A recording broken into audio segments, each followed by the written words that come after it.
So I'm not being sarcastic at all, and this one kind of shocks me. The AMD Ryzen 5000 series CPUs that just came out have a very high failure rate, especially for a processor. I've never heard of numbers this high before. Let's get into it. Skip it up and that up. So in early November 2020, AMD came out with their Zen 3 Ryzen 5000 CPUs, and they got glowing reviews. I would love to get my hands, I would have loved to have gotten my hands on a Ryzen 9 5950X, but it seems like there's trouble in paradise that a substantial double-digit number of these processors are being shipped defective, like DOA. Power GPU on Twitter showed the ratio of Ryzen 5000 CPUs they're getting that are defective, and this is what they had to say. AMD Ryzen 5950X, out of 50 units, 8 were DOA. AMD Ryzen 5900X, out of 50 units, 4 were DOA. AMD Ryzen 5800X, 100 units, 4 were DOA. And AMD Ryzen 5600X, 120 units, 3 were DOA. Now, you're probably thinking at this, that Rich, that's not that bad. Well, here, they show a perfect example. We only had one dead Intel CPU. It was a 9700K in our time of business. That's usually how it goes. Like, the last thing you think of when you say you're having issues with a rig, which is funny, I'm actually having an issue with my X5 because they're also having an issue with X570 motherboards. My mini ITX rig is in a boot loop. Thought it was the power supply, swapped the power supply, still in a boot loop. I have to do more diagnostics to it. It could be the RAM. Could be. But we'll wait and see. Might be the motherboard, or who knows. I mean, this doesn't seem to be as much of an issue or an issue at all with the Ryzen 3000 series or Zen 2 processors, but X570 motherboards are in there. And in that little mini ITX rig I have in that beautiful little Leon Lee case is an X570 motherboard, so there could be problems there. And then people are replying to them on Twitter. And to add to these numbers, my 5900X had to be sent in for RMA as my USB 3 lanes were dead. Also, weird stability issues, which Ryzen always seem to have USB issues. Like I don't have it there anymore, but the Threadripper rig that I had up there where the PS5 is now, even with all the firmware updates to the BIOS, and they're like, oh, this will alleviate USB issues. It never did. That always seemed to be an issue with Ryzen. Went away somewhat, but not completely. And Power GPU replies back, yes, we had that as well, just weird issues with certain ones. And people are questioning them, of course, which is understandable. Someone said, you sure the customer didn't bend the CPU pins? DOA, as in it was dead when we built the PC here. So we switched the CPU and it works. So no, it's the Ryzen 5000 series CPU. 7 nanometer is mature enough at this point. There's something more to this story, either involving motherboards or a screw up by AMD. We have tried all the CPUs on different brands and chipsets, B550, X570, still the same problem. Change it out for another 5000 series CPU and it works. Out of 50, almost 20%, talking about the 5950X, yeah, it's normally like 0.01% with CPUs.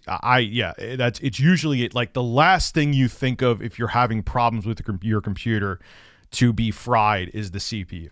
It's usually everything else first, and it's a very low chance that it's your processor, whether it be Intel or usually AMD as well, that the CPU is bad. But there is something wrong with their fabrication process with their Zen 3 chips, man, and it's a serious issue. So this is why, look, 99% of the computers that I own, minus this one PC, which you're about to see in my setup video, which is coming very soon, which I'm very excited to show you. It's the ultimate studio / PC gaming / Xbox Series X / PS5 setup video. This is the only Intel rig that I own. So it's not that I'm trying to white knight for Intel. Every other PC I own in this house, which is a decent amount, is Ryzen right now. But this is why you want competition, because now Intel could come in, say, look, our chips are more stable. They could come out with a better fabrication process and be competitive to AMD, and AMD now has to step their game up, fix the issues with these chips, and then offer a better product. If AMD was the only show in town and Intel did what their shareholders did want them to do and drop out of the desktop CPU business, what would AMD have to do? What would they have to do? They'd be like, all right, well, you got a 20% chance of it being bad. Deal with it. Like, what are you going to get? A 3-year-old outdated Intel CPU? You're going to get that when they're not even making desktop CPUs anymore, so there's going to be no support for it. Sucks for you. This is why you want competition, and this is why it baffles me when people are like, yes, Intel may go out of business, which they're not going to go out of business, but Intel may drop out of the CPU business and stop making desktop CPUs. So because I'm an AMD fanboy and AMD will win, what do you get out of it? Maybe if you own shares of AMD, I can understand. But if you don't own shares of AMD, guess what? What the hell do you care? What do you care? And even if you do own shares, you want to have an anti-competitive market where innovation starts to stagnate. That's what happened with Intel. When AMD was on the FX side of things and all of their CPUs, let's face it, sucked. Intel was just like, yeah, here's another quad-core processor with hyper-threading. Oh, look, we refined the fabrication process, another 4-core processor. How long from the mainstream high-end processors since they came out with the i7 processors? What was that, back in 2009? When they first came out, it was like the 9, whatever. But they've been doing 4 cores, 8 threads, 4 cores, 8 threads. You went to Sandy Bridge, 4 cores, 8 threads. You went to the Ivy Bridge. And the list goes on and on and on. It wasn't until Ryzen came out, and they were still in 2017 offering the 7700K as their mainstream flagship, which was a 4-core, 8-thread chip. That was Intel, I mean to say, was a 4-core, 8-thread chip. In 2017, that's like, if you don't have competition, there's hell, there was competition, like I was just saying, terrible competition with AMD FX chips, but Intel was just like, all right, another 4-core 8-thread chip will increase the per core performance and just, make a bunch of money off of it. And then now they had to play catch up.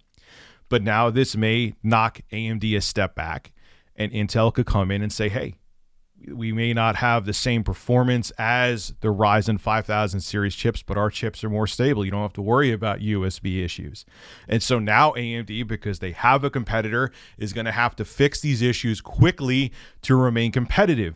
The bottom line is, as much as I don't want to see this, because this sucks, because I wanted to get a 5950X, now I'm sure as hell going to wait, but you want competition, because competition means you get better customer service, better products, at better prices. Competition is good. Lack of competition is bad. Remember that. This is Rich of Review Tech USA signing out. Have a good one. Hey, if you enjoy my content, consider becoming a Review Tech USA member. I'll have a link below in the description. I live stream now on this channel all the time, and it gives you access to cool emoticons to use as well while I live stream. Again, link below in the description. Thank you for your continued support.